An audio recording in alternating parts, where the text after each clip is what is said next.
GAB, brought to you by the Independent Press Award. This is Gabby Olzak, and joining me is Dr.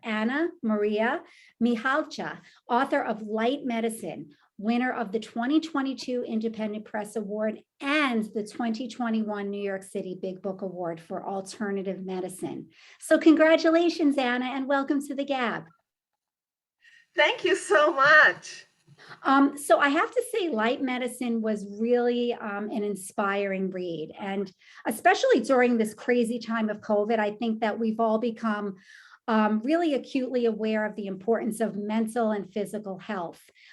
In your prologue, you said, I did not just want to learn to heal others. I wanted to know how to heal myself and become my dreams. So, Dr. Anna, tell us what Light Medicine is and how it has helped you achieve this. Light medicine is a model to really incorporate the fact that we're divine spiritual being and that our observation bends light into form, and that we are affecting our reality, including our reality of health, and that there's very, very broad scientific evidence for this. So I went on a journey of being traditionally trained in internal medicine. I did a PhD in pathology, but at the same time, I always wanted to find the deeper meaning of life. Why did people really get sick? What happens to us? What is our true spiritual nature, and how does that actually interlink with health? And I throughout my life went on this journey and studied in many, many countries, many modalities. So not just allopathic medicine, but then ended up studying acupuncture in China and studying with psychic healers, with shamans, with all kinds of different modalities, became a Reiki master, but always had the sense that I didn't know enough, and that my questions weren't answered yet. And finally ended up run the School of Enlightenment, an academy of mind that really brought these answers to me as experiences. So Ramtha has a school in which it trains people to learn about their spiritual nature and how we create reality. And I really understood then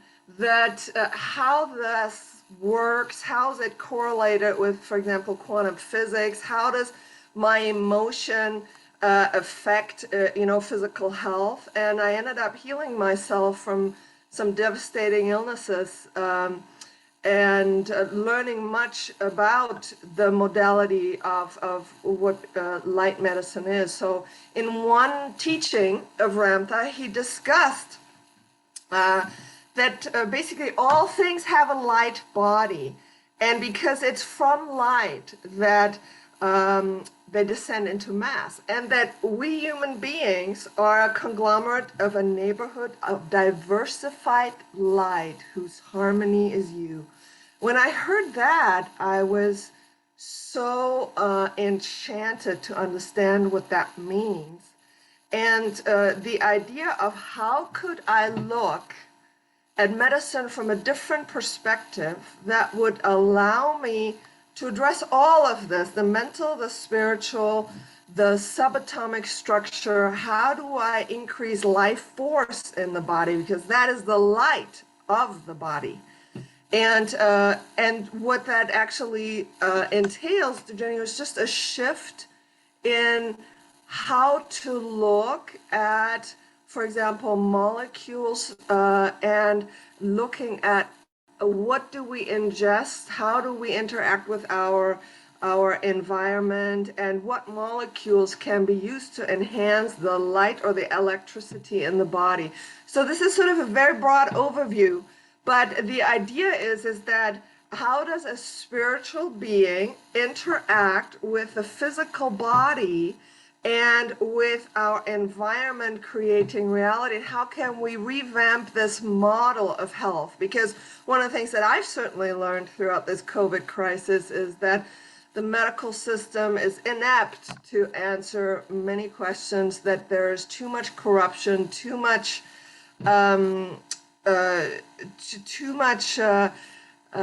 pharmaceutical interests that are suppressing more natural healing ways.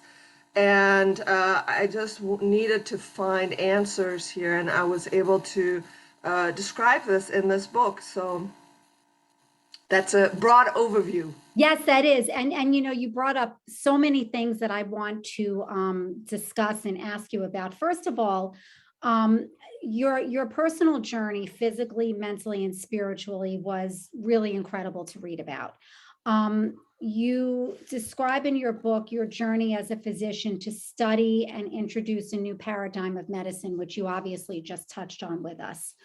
Um, I'd like to know, I'd like to share with our readers specifically what happens in your life and why you decided your life mission was to cure cancer. I know you got a lot of inspiration from your mother, who was also a healer and doctor in Germany. And then it seems to me when you were 13, your trainer, Gabby, had a huge impact, dying of uterine cancer. And was that sort of the turnaround in your life? And I'd like you to go into a little bit more about that and the highlights of what brought you as a traditionally trained physician after that journey to explore such new ideas.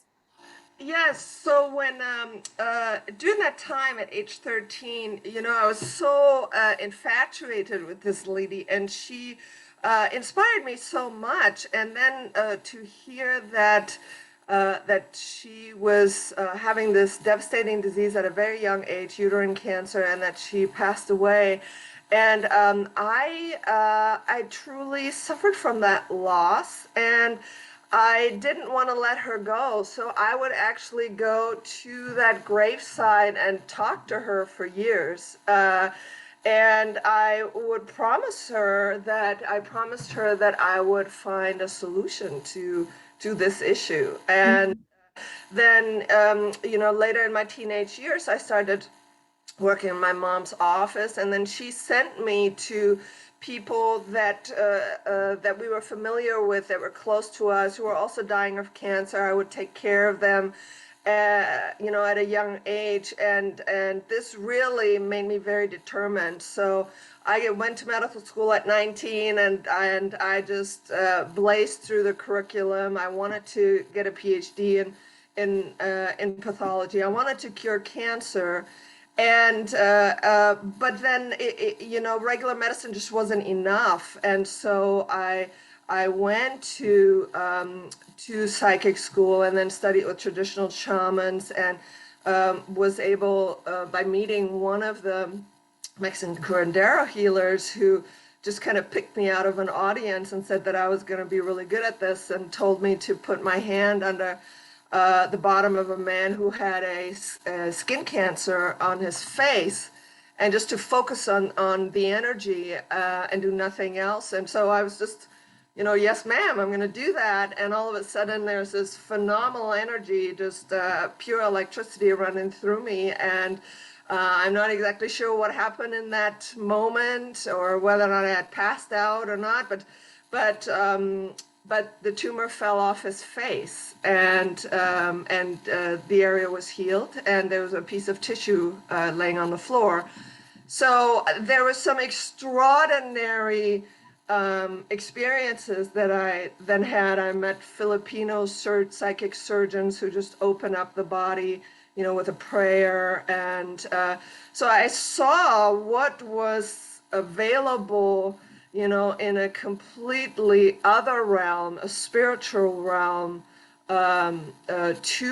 to us, that obviously medicine thinks is complete quackery. But you know, I've seen miracle throughout my lifetime, and I believe in miracles because they are real. Well, the accounts of your psychic experiences and psychic medical experiences were really amazing to read. And I think a lot of us really can understand that struggle between the spiritual and the scientific. I think all of us really struggle a little bit with that. And you're a doctor of internal medicine. How do you think that we need to incorporate the spiritual view of medicine? And how did your spiritual journey help you to understand? And how do you really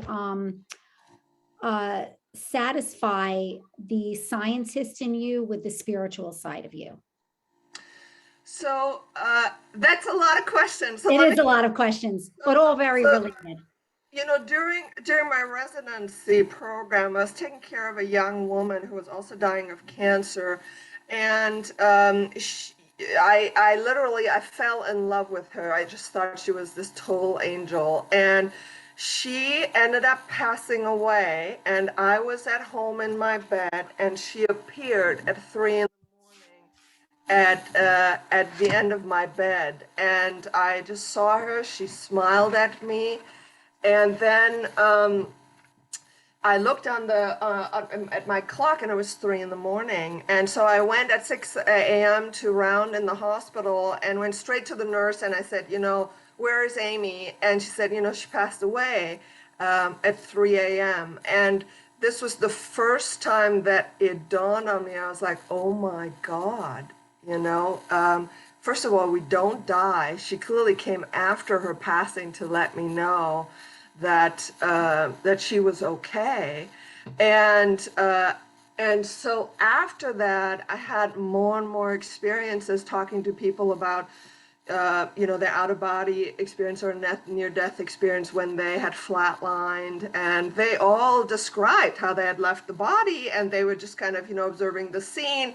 They were wondering what was happening with the commotion in the room. So I realized that we don't die, and that the fear of death is an illusion that inhibits us in our own spiritual journey, because the ultimate fear that human beings have is the fear of death, and a lot of the emotional baggage that we have as our own soul journey, anger, resentment, jealousy, lack, whatever it is, don't just belong to this lifetime. They belong to the spiritual being that we are, and it manifests in the body as inharmony. So there's research, for example, on telomere length. Telomeres are the capping structures of DNA, and it's been shown that the more depressed or anxious or hateful you are, the shorter the telomeres are, meaning it shortens your life to have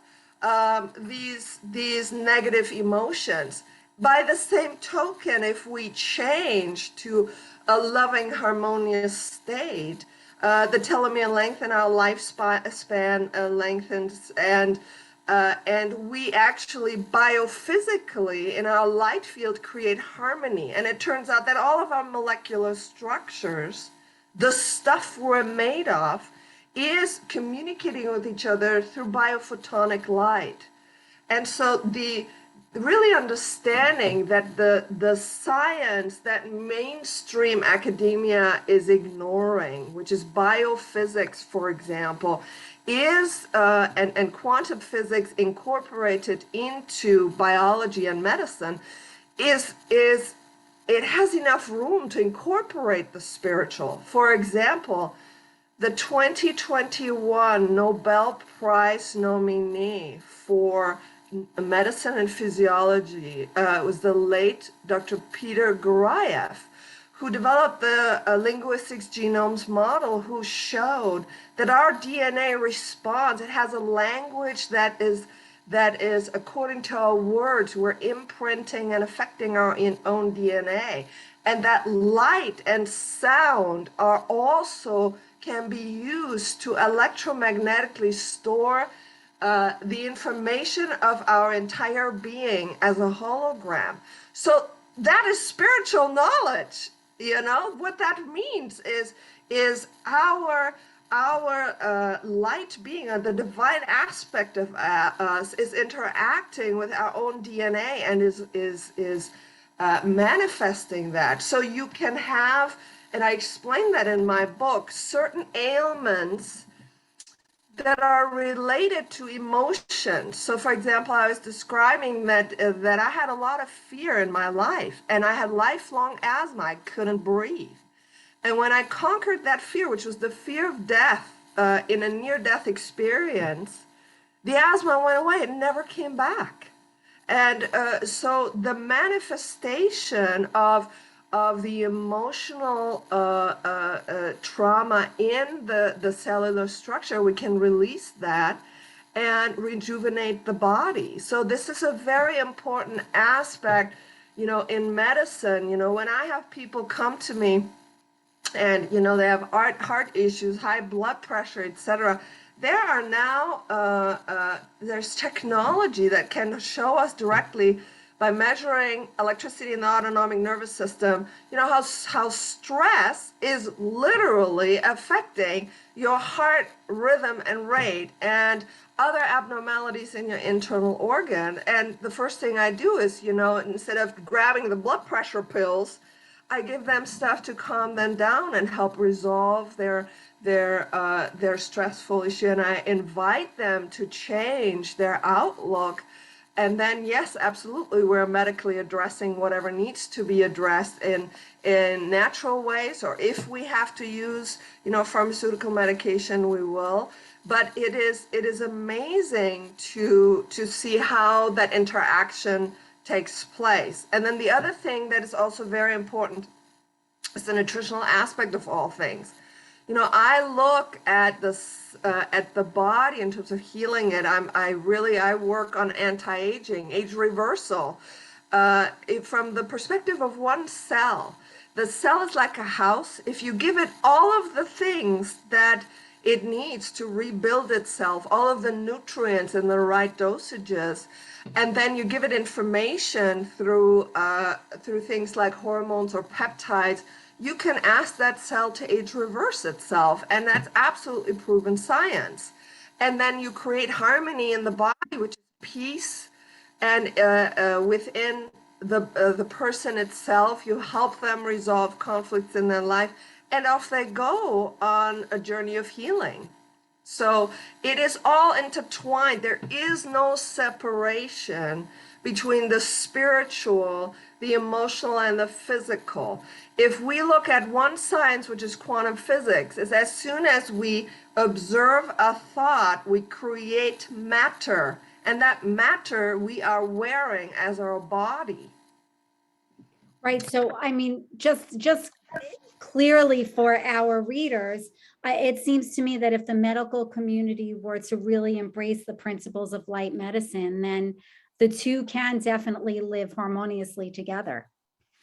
Absolutely. Every aspect of what we call out of the norm spiritual can be explained. And, there is science, for example, Russian science, which I talk about torsion physics, which is there was a physicist who described the density of time, all of the phenomena that we call extraordinary, like psychic phenomena, knowing things, that somebody's ill, or being able to non-locally heal someone by sending them healing thoughts and keeping them in our focus.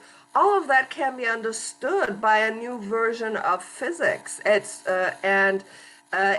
is why I've explained my journey so that people have a basis to understanding why the heck am I talking about so many different aspects of science and pulling it together.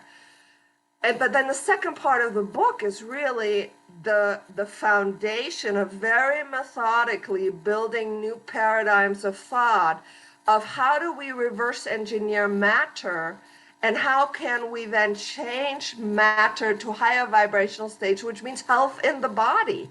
How does that work? And then all of the documentation that allows that scientifically to be feasible. So the main thing, Gabby, that is difficult is, for example, in medicine, you have a doctor for internal medicine, a cardiologist, an ear doctor, an eye doctor, and then nobody talks to, for example, the quantum physicist or the biophysicist or the geneticist.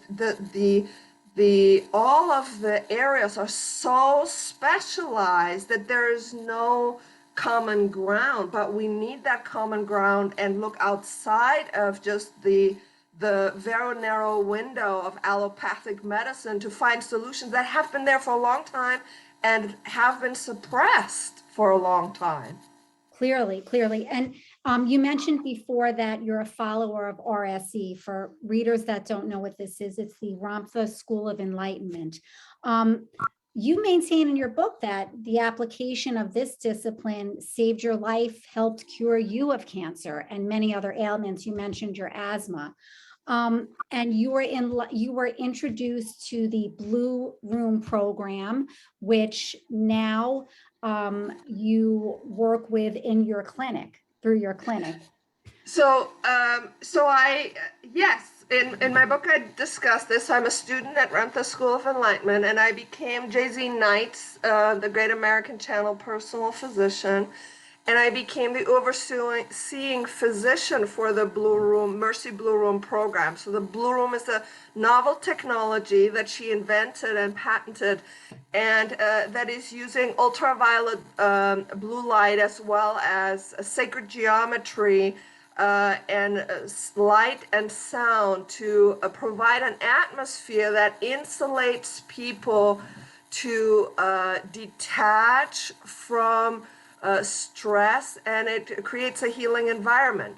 So what happened in this Mercy Blue Room program is that I was following critically ill, and chronically ill patients, that I was addressing their health issues with nutritional supplements, with molecules that had high light value, for example, then also things like cleaning out their artery, detoxifying the bodies through things like chelation therapy, etc.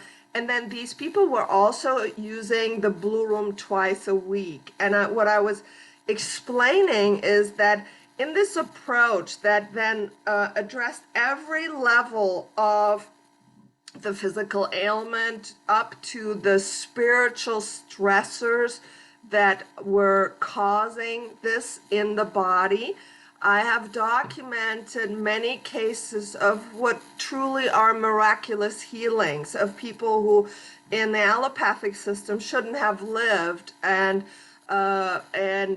they did. And so it's been a very successful way for me to help heal people and support them in their healing journey. And so I illustrate this in these cases. For example, I had a lady who's 75 years old. She had a hemorrhagic stroke and was hospitalized, then was sent home via hospice. She was expected to live 2 days. She couldn't speak, she couldn't see, she couldn't walk. And she lived, and about a month after hospital discharge, her family brought her to my clinic. And at that time, she was wheelchair bound, just slumped over. And I just looked at her and said, "Why are you here?" And she was able to say, "I want to live." Wow. Asked her, I said, "Are you willing to fight for that?" And she said, "Yes." So what we started an IV program. I gave her high-dose vitamins. She had a lot of arteriosclerosis in the brain, so I used chelation therapy that helps reverse that. We used peptides like epithalon and GHK copper. They lengthen telomeres, and GHK copper is able to help regenerate the brain. We used methylene blue, which bypasses any type of mitochondrial dysfunction and gives direct electricity to the mitochondria. And then she also entered the Mercy Blue Room program. She went to the Blue Room and spent time in this phenomenal atmosphere twice a week. And within 6 weeks, she started walking with a walker.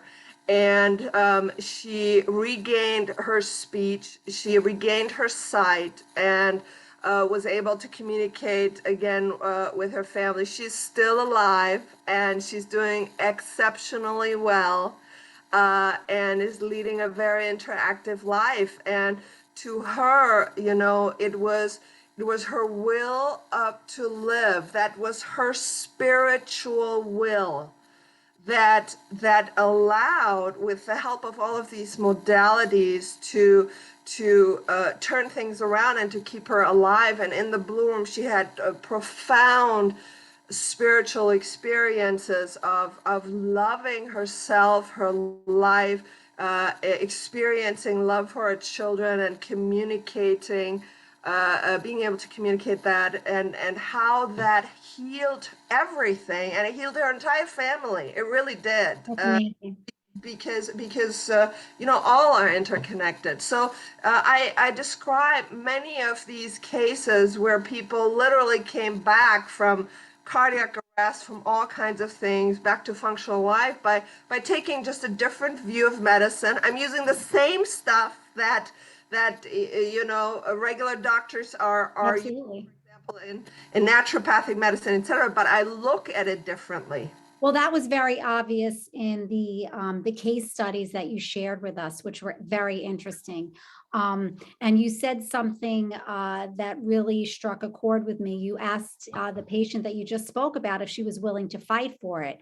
And I did notice that in all of the case studies that that was a real commonality, that all of those patients really had such a vested interest and they really had to fight for it. It really had to look within themselves and examine their spirituality. But as you said, they did not give up on, nor did you, on um, allopathic medicine. It was they continued using that, and it did work harmoniously together.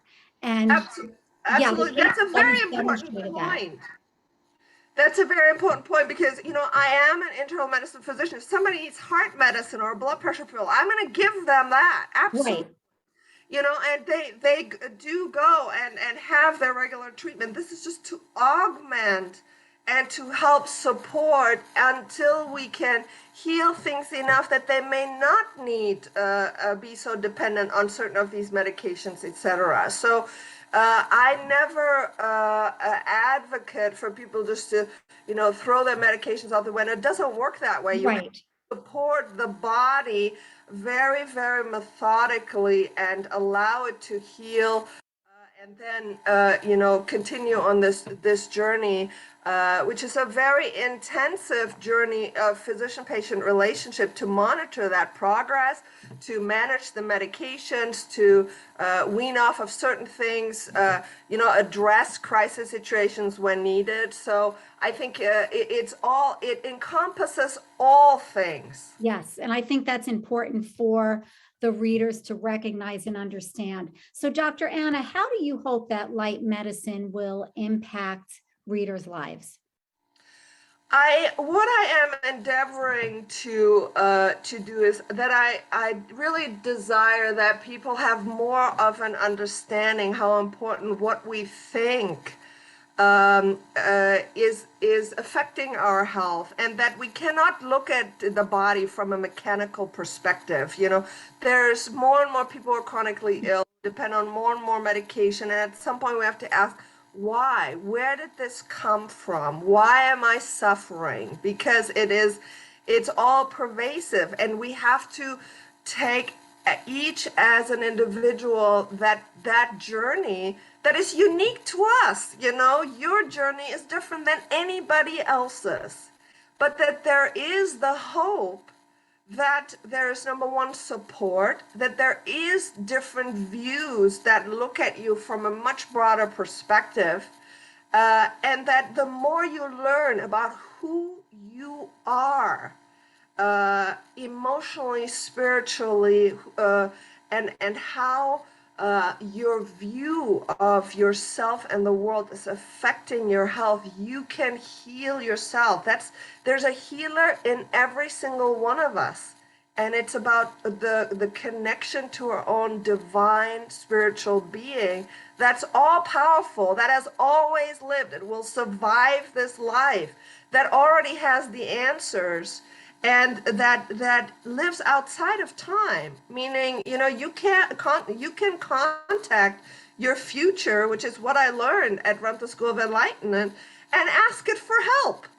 Well, Dr. Anna, I think that is the most important point that we could really end this wonderful meeting with, is that the healer is within all of us. Do you have plans for another book? And how can readers learn a little bit more about you and Blue Room Therapy and your clinic? So I am planning on another book. It's I have a very busy medical practice, so Yes, how that all pans out. It took a while to write this book. It I'm took sure. readers can learn more about me and my clinic at www.ammedicalmd.com. And about the Blue Room, that's www.bluroom.com. So I also have a YouTube channel on AM Medical under the name of AM Medical. So from my website, the AM Medical MD website, there's also links to different articles and interviews that I've given, so people can find me there. Fantastic. Dr. Anna, thank you so much for joining us today. This is Gabby Olzak of the GAB. Thank you so much. Bye-bye. Bye-bye.